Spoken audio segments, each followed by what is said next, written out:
പത്രങ്ങളും പോലീസും പിരികിട്ടാപ്പുള്ളി എന്ന് വിശേഷിപ്പിച്ച ആ കള്ളൻ ഞാൻ തന്നെയാണ്. ഇനിയും എത്ര കാലം വേണമെങ്കിലും എനിക്ക് അങ്ങനെ സ്വന്തമായിട്ട് ജീവിക്കാം. ഈ കീഴടങ്ങൽ മനഃപൂർവ്വമാണ്.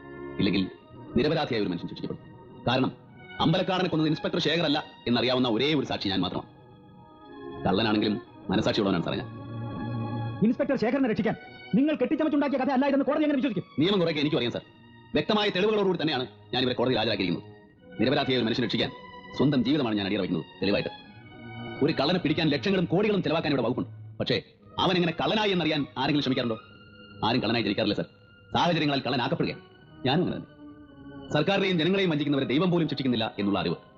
നേരായ മാർഗത്തിലൂടെ ജീവിക്കാൻ ശ്രമിച്ചവർ പട്ടിണി കിടക്കുന്നത് കാണേണ്ടി വന്നപ്പോഴുണ്ടായ അമർഷം അനാഥനായ എന്നെ കള്ളനാക്കിയ കാരണങ്ങളൊക്കെ തന്നെയാണ്. പക്ഷേ വയറ് വിശക്കുന്നതിന്റെ എച്ചിൽ പത്രത്തിൽ ഞാൻ ഇതുവരെ കൈയിട്ട് വരില്ല. പരിശോധിച്ച് നോക്കാം. ഞാൻ നടത്തിയിട്ടുള്ള ഓരോ കളവും ന്യായമായിട്ടുള്ളതായിരുന്നു. മാന്യതയുടെ കുപ്പായമിട്ട് നടക്കുന്നവർ പലരും എന്നേക്കാൾ വലിയ കള്ളന്മാരാണ്. മദ്യത്തിൽ മായം ചേർക്കുന്നവർ, നിരോധിക്കപ്പെട്ട മരുന്ന് വിറ്റ് കാശുണ്ടാക്കുന്നവർ,